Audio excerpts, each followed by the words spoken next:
প্রিয় বন্ধুরা, আপনাদের মাঝে যে নাস্তার রেসিপিটা নিয়ে আসলাম সেটা কিন্তু অলরেডি অল্প তেলে ভাজা একদম হয়ে গেছে। আর এগুলো ভাজা হয়ে গেছে, সাথে খুব সুন্দর করে এই যে যেগুলো ঝাল ঝাল পিঠা বানাইছি সেগুলোও কিন্তু ভাজা হয়ে গেছে। আর দেখতে যেরকম লোভনীয় হয়েছে, খেতে কিন্তু দারুণ। একটা আপনাদের সাথে ভেঙে শেয়ার করছি, কতটা নরম আছে দেখুন বন্ধুরা।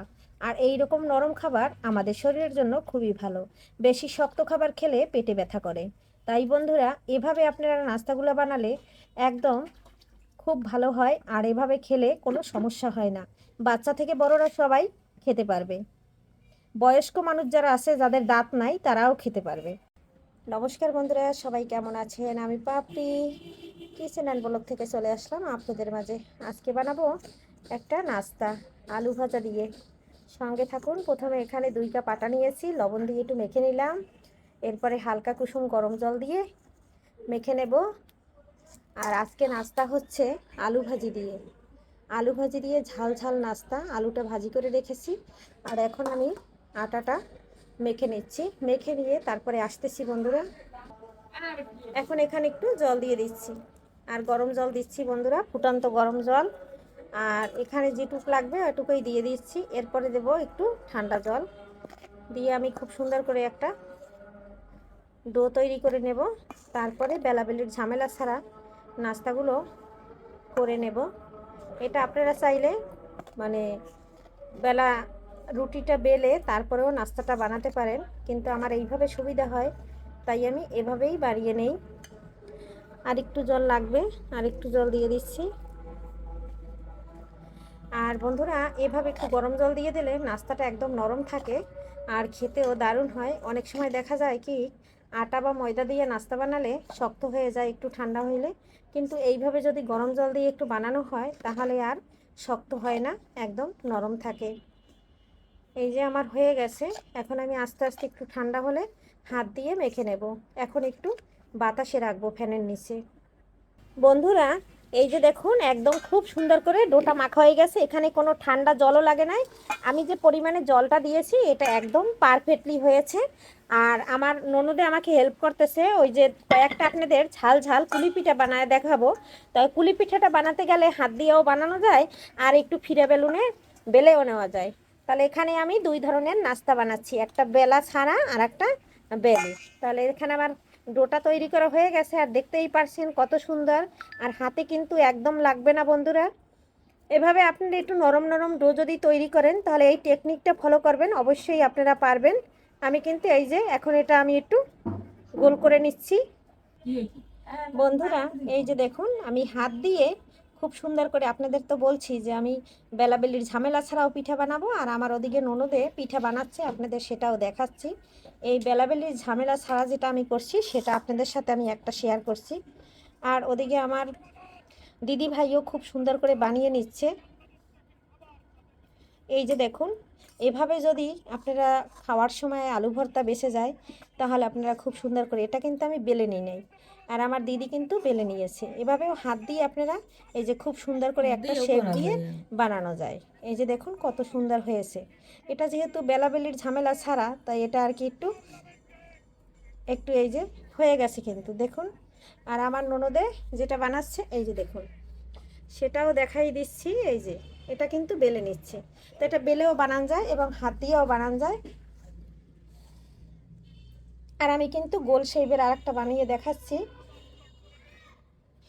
মুড়ি বানাইতে আচ্ছা, ওই যে দেখুন, রুটির মতো কিন্তু ছোট করে বেলে নিচ্ছে। এটা কিন্তু কাটা লাগবে না, কাটার কোনো ঝামেলা নাই। একদম ছোট করে বানিয়ে নিলে এভাবেই কিন্তু খুব সুন্দর করে একটা একটা পিঠা হয়ে যায়। আর হাত দিয়েও তো বানানো যায়, আপনি তো দেখতেই পারছেন আমি হাত দিয়ে বানাচ্ছি, আর আমার দিদি ভাই সে কিন্তু বেলে বানাচ্ছে। তাই দুইভাবেই আপনাদের সাথে শেয়ার করলাম। আর কিভাবে জলদি মানে চট জলদি হয় এটা তো বুঝতে পারছেন। আমার মনে হয় হাত দিয়ে করলেই খুব দ্রুত হয়ে যায়। তবে এখন দিদিভাই বানাচ্ছে, এই দেখুন, দিদিভাই বানাতে বানাতে আমার আরও একটা হয়ে গেছে, আমিও বানিয়ে নিচ্ছি।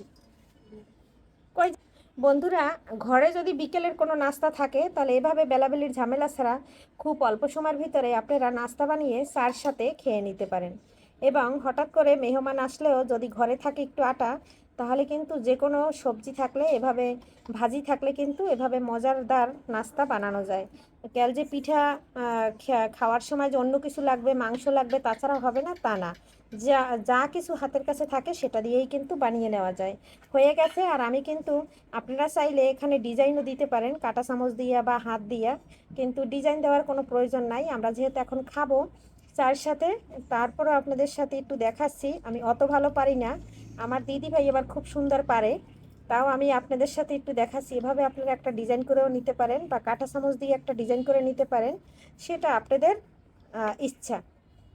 হয়ে গেছে, কিন্তু ডিজাইনটা অত সুন্দর হয় নাই, কেউ কিন্তু হাসবেন না। এখন আপনাদের দুইটা পুরি বানাইয়ে দেখাচ্ছি। পুরি বানানোর জন্য এটা আমি একটু গোল করে নিয়েছি, এখন একটু গর্ত করে নিচ্ছি। আর এখানে দেব আমি ডাল। সকালবেলা ডাল ভর্তা করেছিলাম, সেই কিছুটা ডাল ভর্তা আছে, সেটা দিয়ে আমি মজাদার খুব সুন্দর করে, আমরা 5 জন মানুষ 5টা পুরি বানিয়ে নিচ্ছি। প্রথমে আমি একটু গোল করে নিলাম, এখন আমি ডাল ভর্তা দিয়ে দিচ্ছি একটা চামচ দিয়ে। আর এই যে বন্ধুরা, সকালের ডাল ভর্তাটা এটা আমি দিয়ে নিচ্ছি।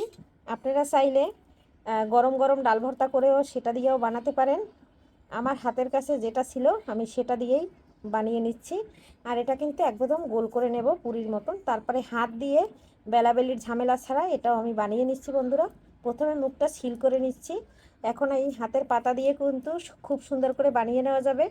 চাইলে একটা প্লেটের উপর বা একটা যা কিছুর উপর হইলেও আপনারা সমান করে নিতে পারেন, বা হাত দিয়ে এভাবে চেপে চেপে সমান করে নিতে পারেন। এই যে দেখুন কত সুন্দর গোল হয়ে গেছে, আর পুরি কিন্তু অলরেডি হয়ে গেছে। এভাবে বানালে হয় কি, এই খেতে কিন্তু একদম নরম থাকে আর খেতেও ভালো লাগে। অনেকে শক্ত হয়ে গেলে খেতে ভালো পায় না।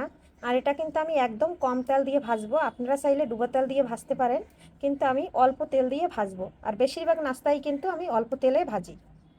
হয়ে গেছে বানানো, এভাবে সবগুলো বানিয়ে নিচ্ছি বন্ধুরা। ফ্রাই প্যান দিয়ে দিয়েছি আর একদম অল্প তেলে ভেজে নেব। নাস্তাগুলো কখনো বেশি তেলে ভাজি না, একদম অল্প তেলে ভেজে নেব। এই যে দেখুন সবগুলো আমি বানিয়ে নিয়েছি, এই যে পুরিগুলো বানিয়ে নিয়েছি, আর এদিকে আলু ভাজা দিয়ে এই পিঠাগুলো বানিয়ে নিয়েছি। এটা কিন্তু হাত দিয়েই বানিয়েছি, এটা তো দেখতে পাচ্ছেন। আর এটা বেলে বানানো, তাই বেলে যেটা বানানো সেটা কিন্তু দেখা যায় একটু প্লেন প্লেন, আর যেটা আমি হাত দিয়ে বানিয়েছি সেটা একটু দেখা যায় মানে, এই যে সবগুলো এভাবে আমি হাই হিটে জাল দিয়ে একদম 2 মিনিট ভেজে নিলেই হয়ে যাবে। এপাশ ওপাশ উল্টিয়ে বন্ধুরা, চটজলদি কিন্তু এভাবে চা বানাইয়া এই নাস্তাটা কিন্তু করে নেওয়া যায়। সবাই সঙ্গে থাকুন, সাথে থাকুন, আর কত দূরত্ব হয়ে যায় দেখতে থাকুন। এই যে দেখুন একটা পাশ কিন্তু আমার হয়ে গেছে, আমি একটু উল্টে দিচ্ছি।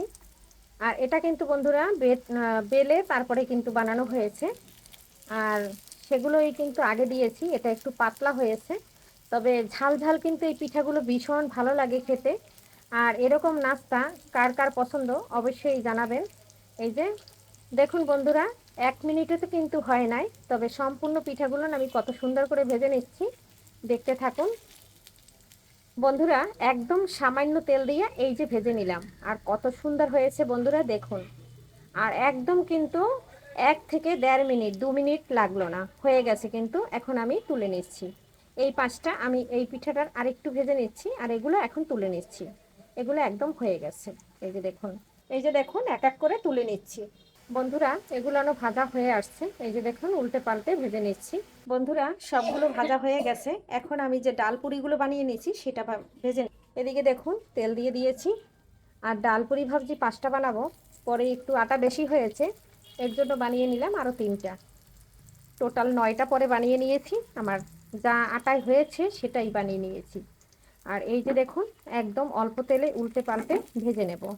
আর খেতে কিন্তু দুর্দান্ত হয় বন্ধুরা, একবার হইলেও এভাবে চটজলদি নাস্তা বানিয়ে দেখবেন, ভীষণ মজা লাগে খেতে বন্ধুরা। একটা পাশ ভাজা হয়ে গেছে আর আমি তুলে নিচ্ছি। এই যে দেখুন কত সুন্দর করে হচ্ছে। এই যে দেখুন বন্ধুরা, অল্প তেল হইলেও কিন্তু ফুলেছে। আপনারা চাইলে এটা ডুবো তেলে ভাজতে পারেন, ডুবো তেলে ভাজলে একদম ফুলে যাবে। আর ভাববেন না যে গরম জল দিয়ে কেন, নরম নরম থাকবে তো। এটা যাদের দাঁত নাই, যারা শক্ত জিনিস খেতে পছন্দ করে না, তাদের জন্য একদম পারফেক্ট রেসিপি। খেতে কিন্তু দুর্দান্ত হয়, চা কফির সাথে একদম জমে যায়। সবগুলো কিন্তু খুব সুন্দর করে ফুলে উঠেছে। আর আরেকটু বেশি তেল দিয়ে যদি তেলটা উপর থেকে দেওয়া হয়ে যেত আরও টোল হইতো। এখন আমি তুলে নিচ্ছি, তুলে নিয়ে এই যে প্লেটে নিয়ে নিচ্ছি। চারটাই তুলে নিয়েছি, এখন অবশিষ্টগুলো ভেজে নিচ্ছি। অবশিষ্টগুলোও দিয়ে দিচ্ছি, এখন আমি তুলে নিচ্ছি, মানে উল্টে দিচ্ছি। উল্টে পাল্টে খুব সুন্দর করে ভেজে নেব। আর বন্ধুরা, সর্বোচ্চ আমার দুইটা রেসিপি, মানে দুইটা আইটেমের নাস্তা ভাজতে 3 মিনিট লেগেছে। দেখুন বন্ধুরা, প্রতিটা কিন্তু পুরি একদম ফুলে গেছে আর একদম অল্প তেলে সব ভাজা হয়ে গেছে। এখন তুলে নিচ্ছি। আজকের মতো বিদায় নিচ্ছি বন্ধুরা, সবাই ভালো থাকুন, সুস্থ থাকুন, বাই।